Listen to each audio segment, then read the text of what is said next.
আসসালামু আলাইকুম। তাহলে কি হচ্ছে না নির্বাচন? নির্বাচন কি তাহলে হবে না? নির্বাচন কি বানচাল হয়ে যাবে? আগামী নির্বাচন কি ভণ্ডুল হয়ে যাবে? দীর্ঘদিন থেকে আলোচনা চলতেছে। সত্যি কি নির্বাচনটা হবে? আগামী নির্বাচনটা কি 12ই ফেব্রুয়ারিতে হবে? এটা নিয়ে অনেকের প্রশ্ন আছে। কারণ দীর্ঘদিন থেকে ষড়যন্ত্র চলতেছে আগামী নির্বাচনটাকে বানচাল করার জন্য। এটা দেশি বিদেশি একটা চক্র। এটার পিছনে লেগে আছে আগামী নির্বাচনটা যেন হতে না পারে। আগামী নির্বাচন যদি হতে না পারে তাহলে বিশাল ক্ষতি হবে আমাদের দেশের। আমাদের দেশের অস্তিত্ব সংকট দেখা দিবে। আমাদের দেশ মহা বিপদে পড়ে যাবে, মহা সংকটে পড়ে যাবে। এই জন্য সবার মাঝে একটা উদ্বেগ উৎকণ্ঠা আছে। সবাই নির্বাচন নিয়ে উদ্বিগ্ন। সঠিক সময়ে নির্বাচনটা হবে তো, সুষ্ঠুভাবে সুন্দরভাবে সম্পূর্ণ করতে পারবে তো সরকার? আজকে সেই উদ্বেগের কথা আবার জানিয়েছেন নুরুল হক নূর। এটা কিন্তু খুবই গুরুত্বপূর্ণ, খুবই সিগনিফিক্যান্ট। কারণ নুরুল হক নূর উল্লেখ করছেন যে আমরা অনেক চ্যালেঞ্জের মাঝে আছি, চ্যালেঞ্জের মাঝে থেকেও নির্বাচনে অংশগ্রহণ করছি। যদি আমাদের এই নির্বাচনটা হতে না পারে, আগামী নির্বাচনটা, তাহলে আমাদের দেশ অস্থিতিশীল হয়ে পড়বে এবং অস্তিত্বের সংকট দেখা দেবে। ঠিক একই আশঙ্কার কথা জানিয়েছেন তার আগেও অনেক রাজনীতিবিদ জানিয়েছেন এবং অনেক রাজনৈতিক বিশ্লেষক জানিয়েছেন আগামী নির্বাচন যদি সঠিক সময়ে না হয় তাহলে আমাদের দেশ মহাসংকটে পড়বে। দেশি বিদেশি এই চক্রটা চাচ্ছে যে আগামী নির্বাচনটা যেন সুষ্ঠুভাবে হতে না পারে। এখন প্রত্যেকটা রাজনৈতিক দলকে দায়িত্বশীল ভূমিকা পালন করতে হবে। বিশেষ করে বিএনপি, জামাত, এনসিপি, ইসলামী আন্দোলন সহ যারা আছেন সবাইকে খুব দায়িত্বশীল ভূমিকা পালন করতে হবে। এখন সবার দায়িত্ব অনেক বেড়ে গেছে। কারণ আগামী নির্বাচনটা যদি সঠিক সময় হতে না পারে দেশ বিপদে পড়বে। আর এটার জন্য রাজনীতিবিদরা কিন্তু দায়ী থাকবেন, সাধারণ জনগণ এটার জন্য দায়ী থাকবে না। আর সাধারণ জনগণের কাজ এটা না রাজনীতিকে রক্ষা করা। রাজনীতিকে রক্ষা করা হলো রাজনীতিবিদদের দায়িত্ব।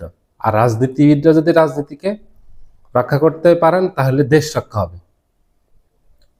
দেশ এগিয়ে যাবে, আমাদের দেশ আর পিছনে ফিরবে না।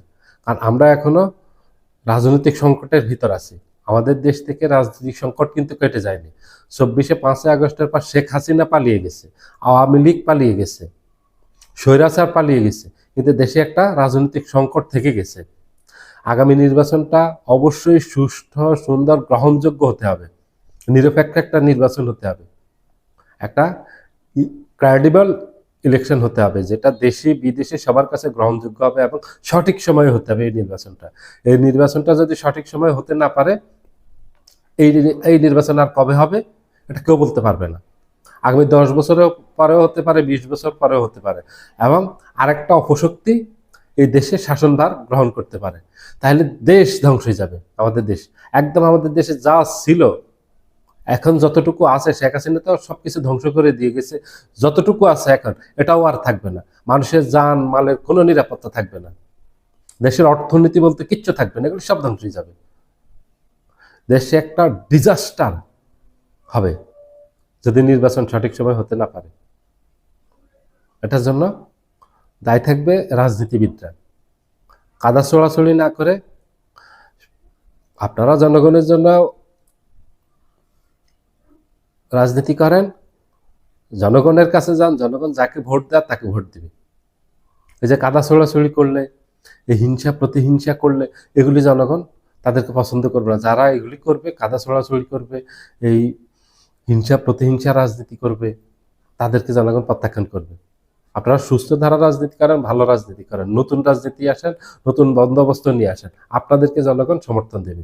যারাই আসবে, যারা বিএনপি আসুক, জামাত আসুক, যে আসুক, যারা ইতিবাচক রাজনীতি নিয়ে আসবেন, যারা দেশের রাজনীতি নিয়ে আসবেন, যারা দেশের জনগণের ভাগ্য পরিবর্তনের জন্য কাজ করবেন, নিজেদের ভাগ্য পরিবর্তনের জন্য না। অতীতে আমরা দেখেছি রাজনীতিবিদরা নিজেদের ভাগ্য পরিবর্তনের জন্য কাজ করছে, শুধু তাদের ভাগ্যের পরিবর্তন হয়েছে, জনগণের ভাগ্যের পরিবর্তন হয়নি। এই জন্য আমাদের দেশ গরিব থেকে গেছে। আমাদের দেশ গরিব থাকার কথা না, কারণ এক একটা ব্যক্তি হাজার হাজার কোটি টাকা লুটপাট করে নিয়েছে, হাজার হাজার কোটি টাকা। এক অ্যাসালমে নিয়েছে 2 লক্ষ কোটি টাকার উপরে, কল্পনা করতে পারেন, লুটপাট করে নিয়েছে।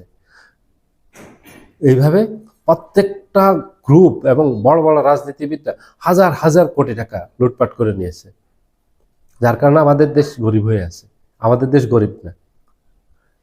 এই লুটপাটের রাজনীতি বন্ধ করতে হবে, এই ঘুষ দুর্নীতির রাজনীতি বন্ধ করতে হবে, সন্ত্রাস, চাঁদাবাজি, টেন্ডারবাজি, দখলবাজির রাজনীতি বন্ধ করতে হবে।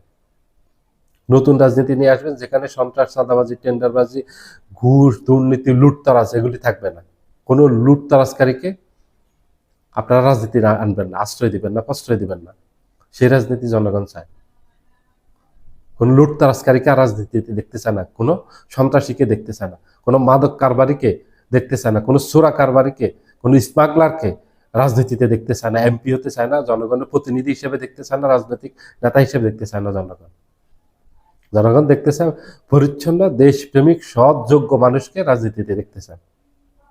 তাহলে দেশ থাকবে, রাজনীতি থাকবে, সব ঠিক থাকবে। আর না হলে কিচ্ছু থাকবে না, আপনাদের রাজনীতিও থাকবে না, কিচ্ছু থাকবে না, দেশই থাকবে না, আপনাদের রাজনীতি কোথা থেকে থাকবে?